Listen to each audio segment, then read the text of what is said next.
안녕하세요. 반갑습니다. 류준세라고 합니다. 앞으로 이제 10회 동안 여러분들하고 이제 K2 행정법 1기를 이제 오늘부터 진행하게 됐는데요. 제 강의를 예전에 들으신 분들도 있을 테고, 오늘 이제 처음 뵙는 분들도 이제 많이 있을 겁니다. 어쨌든 오늘부터 이제 10회를 해야 되는데, 또 1기하고 앞으로 또 2기, 3기 이제 계속 만나게 될 텐데요. 제가 이제 로스쿨 강의를 진행할 때는 항상 마음이 무겁습니다. 시간은 부족하고 하고 싶은 얘기는 많고 진도는 늘 밀리고 심지어 농담 한마디 할 여유가 없어요. 그러니까 저도 힘들고 여러분들도 이제 더 힘들 겁니다. 학생들도 더 힘들고. 자, 근데 어쨌든 10회 안에 행정법을 어느 정도 하려면은 또 굉장히 이제 빡시게 타이트하게 이제 나갈 수밖에 없다라는 점을 이제 미리 좀 양해 말씀을 이제 드리고요. 여러분들도 여유 있게 농담도 하고 웃어가면서 그러면서 강의하면 얼마나 좋겠습니까는 그럴 여유가 없다는 점은 여러분 이제 스스로 이제 잘 알고 계실 겁니다. 자, 그리고 이제 1기 10회 이게 어쨌든 여러분이 내년도 시험 볼 때까지는 가장 많이 행정법을 공부할 수 있는 시간입니다. 그래서 이 시기를 갖다가 어떻게 하든지 잘 보내셔야 그래야 다음번 행정법 공부할 때 여러분이 좀 여유를 갖고 할 수가 있을 거예요. 자, 근데 10회도 이제 짧은 시간이기 때문에 선택형, 사례형 모든 걸 다 완벽하게 할 수 있으면 좋겠지만 그럴 여유는 이제 없을 겁니다. 그래서 일단 이번 강의에서는 제가 강의하는 거는 일단 사례집 위주로 이제 사례를 중심으로 이제 강의를 할 것이고요. 대신 여러분들이 이제 예습, 복습, 예습을 할 때는요, 이제 선택형 문제를 이제 매일마다 풀어야 되기 때문에 여러분이 이제 어느 정도 선택형에 대해서 OX라든가 선택형 문제집이라든가 이런 걸 통해서 이제 살짝 진도에 맞춰서 이제 공부를 해 오셔야 될 겁니다. 근데 저는 이제 여러분이 선택형을 공부할 때 꼭 OX 문제집이나 기출 선택형 문제집 이걸 꼭 봐야 되냐? 꼭 그렇게 생각하지는 않아요. 일단 여러분이 갖고 계신 기본서를 가지고 쭉 진도에 맞춰서 이제 보다 보면은 그러면 선택형도 풀이할 수 있고 사례도 풀이할 수 있습니다. 근데 시간이 없어. 시간이 없다 보니까 선택형 점수가 잘 나오는 데는 일단은 OX 문제집 또는 선택형 문제집을 풀어보고 그러고 시험 문제를 접하면은 일단은 점수는 잘 나올 거예요. 근데 그렇다고 해서 이제 당장의 선택형 점수만 이제 하루 10문제씩 보는데 그거 잘 맞으려고 거기에만 이제 공부 방법을 이제 집중하는 거는 그거는 그렇게 이제 옳지는 않다. 그렇게 생각이 들고요. 그래서 여러분이 선택형도 물론 중요합니다. 선택형은 확실하게 내가 알면은 점수를 맞을 수 있으니까. 근데 이제 사례형은 상대적으로 소홀히 할 수도 있지만 내가 좀만 제대로 하면은 배점도 2배고요. 거기서 남들하고 차이를 갖다가 또 현저하게 늘릴 수도 있는 파트예요. 그렇기 때문에 이제 사례에서 모든 사례를 우리가 볼 수는 없지만 많이 출제되는 유형의 기본적인 사례, 그거에 대한 포맷이라도 내가 확실하게 이번 강의 동안에 이제 준비를 하셔가지고 앞으로 예컨대 이제 행정소송의 대상인 처분인지 묻는 문제가 나오면 처분에 관해서는 나는 일반론 어떻게 쓸 거다. 원고적격 묻는 문제가 나오면 원고적격에 관해서는 나는 일반론을 어떻게 쓸 거다. 이런 것들을 이번 강의에서 이제 확실하게 장착을 하고 준비를 하라는 거예요. 늘 다시 고민하지 마시고 원고적격 문제 나오면 기본적으로 내가 일반론으로 써야 될 거 뭐다. 처음부터 끝까지 안 보고 쫙 1페이지로 써내려갈 수 있도록 그런 거를 이제 준비를 하시라는 거예요. 물론 이제 그 과정에서 살짝 암기도 이제 하셔야 되겠죠. 지금 열심히 암기해도 또 시간이 지나면 까먹는다는 거 여러분이 알고 계실 겁니다. 스스로 내 머릿속에 지우개 이런 생각을 많이 하고 계실 거예요. 공부를 해도 계속 까먹고 그래요. 할 게 많으니까 그렇죠. 근데 나만 그런 게 아니니까 다들 이제 그런 현상들을 맞이하고 있으니까 어쨌든 부지런히 이제 암기하도록 하시되 모든 걸 암기할 수는 없으니까 핵심적인 키워드들을 암기해서 그 키워드가 답안에 잘 현출이 되도록 그렇게 이제 노력을 하셔야 됩니다. 채점하는 사람들 입장에서는 어쨌든 키워드가 군데군데 보이면은 그러면 이제 점수를 부여한단 말이에요. 많은 답안지를 갖다가 채점자들이 처음부터 끝까지 한 글자도 안 놓치고 다 읽어보고 채점하기는 어려운 거예요. 그러니까 빨리 읽는 속에서 키워드들이 눈에 띄고 논리가 있으면 그러면 이제 좋은 점수를 주는 거죠. 물론 키워드보다도 더 중요한 건 논리입니다. 처음부터 끝까지 논리적으로 이제 사례를 작성하는 게 그게 가장 중요합니다. 제가 이제 수험생들에게 이제 당부하는 게 아주 현학적이고 어려운 글 쓰려고 하지 마라. 실제로 어려운 글 쓰기도 이제 어려울 거예요. 그냥 할아버지가 손자, 손녀한테 편안하게 행정법을 설명한다라는 마음가짐으로 그냥 아주 쉽고 편안하게 그냥 풀어서 쓰라. 이렇게 이제 말들을 많이 해요. 근데 그 쉽고 편안하게 설명하려면 그것도 실력이 있어야 쉽고 편안하게 설명할 수 있는 거란 말이에요. 그죠? 예컨대 취소 소송의 원고 적격에 대해서 이제 쓰라고 했으면 원고 적격이라는 게 이제 어떤 건데 취소송의 원고 적격은 우리 행정소법 12조가 법률상 이익이 있는 자라고 규정을 하고 있는데 근데 법률상 이익이 뭔지 모르잖아. 그래서 법률상 이익의 의미가 어떤 것인지에 대해서 학설이 대립을 해. 이러이러한 견해들이 있어. 근데 통설하고 판례는 법률이 보호하는 이익이래. 판례가 그거를 당해 처분의 근거법규, 관계법규가 보호하는 개별적, 직접적, 구체적 이익이라고 표현하고 있어. 그래서 결국은 이런 사례에서도 이 처분의 근거법률이 어떤 법인데 그 법률에서 과연 소송을 제기하는 원고를 보호하고 있는지 그걸 우리가 살펴봐야 돼. 그걸 포섭해 봐야 되는 거야. 그냥 이런 식으로 편안하게 설명할 수 있도록 그걸 여러분이 이제 준비를 하시라는 거예요. 자, 모든 사례를 그렇게 완벽하게 준비할 수는 없지만 시험 문제로 자주 나오는 그런 유형들이 있단 말이에요. 이제 그걸 갖다가 어쨌든 이번 일기에 이제 준비를 하셔서 사례형만큼은 앞으로 이제 확실하게 점수를 이제 끌어올리셔서 남들보다 사례에서 몇십 점 이상 이렇게 이제 받겠다. 그런 마음으로 이제 임하시기 바랍니다. 자, 일단 진도표 한번 보실래요? 진도표에 보시면 여러분이 이제 받은 교재가 이제 파란 책하고 빨간 책 이제 두 개를 받으셨을 텐데 이제 파란 책, 하늘색 책은 제가 핵심 체크리스트라고 해서 제가 금년부터 이제 변시 수강생들에게 이제 배부를 하는데요. 원래는 이제 행시 강의에서는 이제 제 강의를 1년 동안 들은 학생들은 이제 마지막에 이제 삼순환하고 마지막에 이제 하는 강의에서 강의 교재로 이제 쓰는 교재입니다. 근데 이제 이거를 왜 지금 처음 시작할 때부터 주냐? 어차피 이제 변시 강의는 시간이 충분히 없기 때문에 뭐 마지막에 주려면 마지막에 받으면은 이거는 이제 쓰레기만 됩니다. 짐만 돼요. 그래서 이제 미리 이제 한번 나눠 드리는 거고요. 요거는 제 교재 이제 워크북이라는 행정법 워크북이라는 책이 있는데 그거 진도에 맞춰 가지고 워크북을 그냥 압축해서 이제 요약한 그런 책이라고 이제 생각을 하시면 되고요. 이걸 여러분들이 지금 꼭 봐야 된다. 이건 아니에요. 내가 그동안 봤던 행정법 교재가 있고 나는 그게 눈에 있기 때문에 그걸 빨리 볼 거야. 그런 사람들은 그걸 보세요. 굳이 이걸 보지 않으셔도 돼요. 근데 나는 뭐 여태까지 특별히 봤던 것도 없고 이걸 봐도 그만이고 저걸 봐도 그만이야. 뭐 이러신 분들이라면 여기 나와 있는 이제 체크리스트를 통해서 각각의 쟁점마다 어떤 쟁점들이 문제되는지 체크를 해 보세요. 제가 핵심적인 내용들을 이제 옮겨놨고요. 특히 이제 판례 같은 경우 핵심적인 판례 문구들을 이제 옮겨놨어요. 여기에 나와 있는 판례만이라도 제대로 다 알고 있으면요. 선택형도 한 8, 90%는 충분히 해결이 될 겁니다. 물론 여기 나와 있는 판례가 모든 걸 커버하진 않아요. 특히 선택형 시험 문제 보면 아시겠지만 늘 내가 모르는 판례, 처음 보지, 한 번도 못 보던 판례 이런 것들 나옵니다. 하지만 그게 다수는 아니야. 다수는 아니니까 내가 8, 90% 충분히 이 교재에서 해결할 수는 있다. 이제 그런 말씀을 드리는 거고요. 중간에 보시면 이제 사안별 검토라고 해가지고 이제 사례를 갖다가 간략하게 압축해서 이제 소개를 하고 있어요. 첫 번째 1번 통치행위 같은 데도 보면 서운 취소가 통치행위에 해당하는가? 자, 이렇게 이제 해놨어요. 그리고 서운 취소가 통치행위인지 처분인지 이거에 관한 판례를 소개해 놨습니다. 그러니까 이런 것들을 많이 익숙하게 해두면은 앞으로 여러분이 사례를 만났을 때 아, 이게 무엇을 묻는 문제구나. 이런 걸 빨리 캐치를 할 수가 있을 거예요.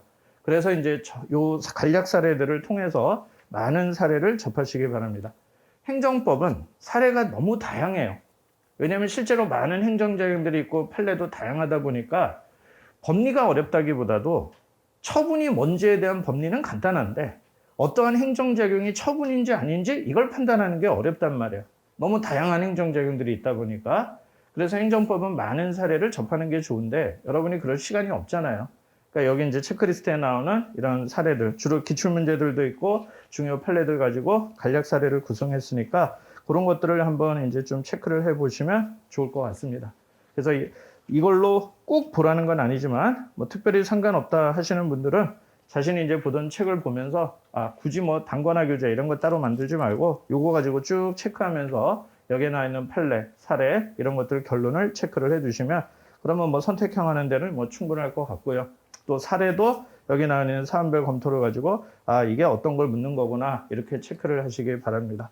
일반론은 사실 어떤 책을 보더라도 여러분이 답안에다 써야 될 내용들은 뭐 비슷한 것이기 때문에 뭐 꼭 어떤 책을 봐야 된다 그런 말씀을 이제 드리지는 않겠습니다. 자, 그다음에 이제 하늘색 책 뒤에 가면은 이제 지방자치법을 제가 중간에 소개를 해놨고요. 158페이지, 7페이지부터 소개를 해놨는데 지금 여러분들에게 이제 새로 개정되거나 제정된 중요한 법이 행정기본법이에요. 행정기본법의 내용은 확실하게 알아두시고요. 그거는 여러분이 사례에서도 잘 인용을 하셔야 되고, 그 다음에 선택형에서도 행정기본법의 내용을 묻는 문제들이 이제 나올 수도 있으니까 기본법은 확실하게 알아두셔야 되고, 근데 금년도 여러분 시험장에서 봤던 법전에 행정기본법이 수록이 돼 있기 때문에 그래서 이제 제가 소개를 하지는 않았고요. 대신 그리고 이제 지방자치법이 이제 금년도 1월 달에 전면 개정이 됐어요. 1월 달에 전면 개정됐는데 여러분이 이제 시험을 보시던 시기에 그때 개정이 됐기 때문에 여러분 법전에는 이제 수록이 돼 있지 않습니다. 지금 시중에 판매되는 법전에는 수록이 돼 있지만 여러분이 각 금년 시험장에서 받은 법전에는 수록이 돼 있지 않기 때문에 그 자치법의 내용 중에서 이제 중요한 것들을 제가 여기다가 이제 소개를 해놨어요. 그래서 옛날 법하고 이제 비교하면서 봐야 될 때들이 많이 있기 때문에 그걸 소개를 한 것이고요. 그 다음에 마지막에는 2021년도 최신 판례 가지고 작년도부터 이제 금년도 3월 달까지 최신 판례들에 대해서 이제 소개를 하고는 있는데요. 이거는 뭐 여력이 되시는 분들은 한번 읽어보시고, 최신 판례라는 게 기존에 있는 법리들을 그대로 반복을 하면서 뭐 사례만 이제 특별한 것들을 소개한 것들이 이제 대부분이고, 뭐 새로운 법리가 나오거나 그런 것들이 이제 그렇게 많지는 않아요. 그래서 이제 여유가 되시는 분들은 보시고요. 또 이걸 너무 보다 보면 이제 좀 사례가 너무 디테일한데 이게 뭘까? 이걸 또 규명하려고 그런 데다가 시간을 너무 낭비하거나 그러지는 마세요. 그러니까 참고 정도로 이제 보시고, 나중에 제가 이제 최신 판례 특강 뭐 이런 것도 이제 할 거고요. 그럴 때 또 최신 판례를 보완하시고, 나중에 이제 3기 때 모의고사에서 이제 최신 판례 문제 같은 것들을 또 많이 만날 그럴 기회도 이제 있을 겁니다. 자, 그 다음에 이제 빨간 책은 필기 노트고요. 요거는 이제 수업 시간에 이제 제가 칠판에 판서하는 것들 대신에 이제 필기 노트를 많이 활용할 거고, 여러분도 이제 판서 필기 부담을 줄여드리기 위해서 제가 필기 노트를 이제 나눠드리는 겁니다. 요걸 보면서 이제 같이 수업을 따라오시면 되고요. 필기 노트는 아무래도 이제 수업 때 꼭 필요하겠죠. 자, 그리고 이제 행변사기 이제 사례집이에요. 변사기 이제 사례집인데, 자, 이 사례집은 이제 뭐 처음 보시는 분도 있고 예전에 보신 분도 있을 텐데, 처음 보시는 분들은 일단 이 사례집의 이제 특징이 다른 사례집과 다른 이제 어떤 특징이 있냐면은, 다른 사례집은 예컨대 100점짜리 문제면 그걸 그대로 이제 소개를 하죠. 근데 이제 이 사례집은 진도에 맞춰서 쪼개놨어요. 진도에 맞춰서 쪼개놨기 때문에 이제 하나의 사례가 쪼개져서 이 사례집에 한 4군데, 심지어 5군데로 쪼개져서 이렇게 배치가 되어 있기도 합니다. 뭐 한 2군데 소개되어 있는 것도 있고, 한 군데에서만 소개되어 있는 것도 있고, 심지어 5군데까지 쪼개져서 이제 소개되어 있기도 해요. 일단 종합 사례를 공부하는 게 실전에는 이제 더 부합할 수는 있겠지만, 아직 공부가 많이 되지 않은 분들 입장에서는 진도에 맞추어서 그때그때 그 사례들의 논점을 정리하고 가는 게 그게 유용할 수도 있습니다. 그래서 뭐 각각 1장 1단이 있긴 하지만 일단 진도별로 공부를 하는 것도 유의미하기 때문에 제가 이제 소개를 한 것이고요. 이렇게 이제 편제를 잡은 거고, 내일 제가 이제 따로 관련되는 페이지를 기재한 나눠 드릴 거예요. 그래서 예를 들어서 1번 사례를 보면은 이 1번 사례가 뒤에 어디에도 또 나오는지 그런 것들에 대한 페이지를 이제 한번 볼 거고요. 그 다음에 혹시 이제 2021년도 변사기 책으로 보시는 분들 한번 손 들어 보시겠어요?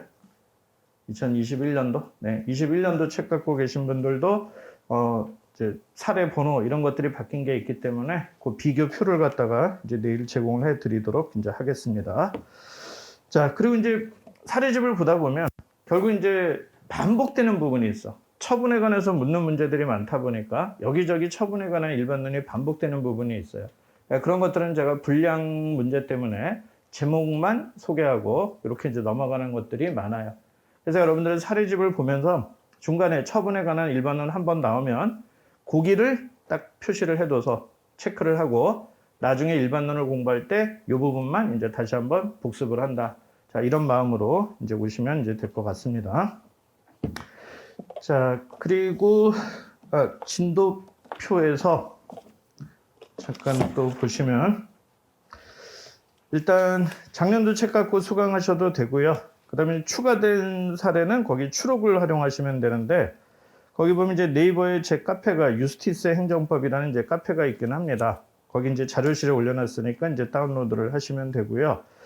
안타깝게 이제 질문 같은 거를 최근에는 잘 답변을 못 해주고 있습니다. 답변을 못 해, 이제 원체 바쁘다 보니까 답변을 못 해줘가지고 저도 안타깝게 생각합니다. 여러분 이제 질문이 있으면 그때그때 답변해 드리면 좋겠는데 그 점이 저도 안타깝고 뭐 시간이 되는 대로 이제 하려고는 하는데 그게 잘 나지는 않네요. 자, 그 다음에 이제 강의 진행 계획을 보시면 자, 사례형 대비 됐고요. 이제 일단 변사기를 통해서 이제 할 거고요. 그 다음에 이제 선택형은 제가 수업 중에 만약에 이제 내일부터 시험 보시죠. 그러면 이제 오전에 이제 정답률이 나올 거니까 그 중에서 정답률이 낮은 문제만 그것만 이제 저녁에 간략하게 이제 설명을 하도록 할게요. 선택형 문제 다 설명하다 보면 이제 사례를 못 하니까 선택형은 최대한 이제 적게 설명을 할 겁니다. 그 다음에 진도는 소송법 먼저 할 거예요. 소송법 먼저 하고 심판법 그리고 나서 이제 행정법 맨 앞으로 와서 하고 그리고 이제 다 총론 다음엔 강론으로 할 겁니다. 여러분들이 행정법을 처음 공부하시는 게 아니기 때문에 소송법부터 이제 공부해도 유용하다라는 걸 알 수 있고요. 그렇게 받아들일 수 있을 겁니다. 다음 페이지 가면 이제 학습 방법 공고를 이제 여러분이 읽어 보시고요. 제가 아까도 말씀드렸지만 단순히 점수만을 생각하면은 OX 또는 선택형 문제집 가지고 전날 공부하고 다음날 아침에 선택형 풀고 이러면은 선택형 점수는 잘 나올 거예요. 대신 거기에 너무 집중하다 보면은 사례형 공부가 잘 안 될 거란 말이에요. 그러니까 이제 일단 여러분이 보시던 기본서, 나는 그게 익숙해 하고 기본서를 계속 볼 거면 진도에 맞춰서 기본서를 공부하고 오시고 그러고 수업을 듣고 그러고 복습하실 때 사례집에서 핵심적인 부분은 다시 한번 일반론을 확실하게 이제 정리를 하시고 그러고 틀린 거 점검하시고 그러고 다음날 아침에 또 이제 시험 보시고 물론 그 사이에 진도 범위 이제 여러분이 보시던 주교재로 공부를 하셔야겠죠. 그게 가장 바람직한데 근데 나는 그럴 여유가 없다. 그러면 어떻게? 선택형은 선택형대로 진도 범위에 맞춰가지고 OX나 선택형 문제집으로 한 두어 시간 진도 범위에 맞춰서 이제 빡시게 공부하고 와서 보시고 그러고 사례는 수업 전에는 진도에 맞는 사례를 문제 정도나 읽어보거나 개략적으로만 보고 오시고 그리고 수업 때 하는 사례를 갖다가 잘 듣고 복습할 때 확실하게 내 걸로 이제 만들어 놓고 그러고 이제 넘어가도록 이제 그렇게 합시다. 뭐 공부 방법은 사람마다 다 다른 거니까요. 공부 방법은 왕도가 없습니다. 아무리 남이 이제 잘하는 방법이라도 나한테는 안 맞을 수도 있어요. 그래서 나한테 내가 최대한 많이 할 수 있는 그런 방법을 이제 택해서 하시면 될 겁니다.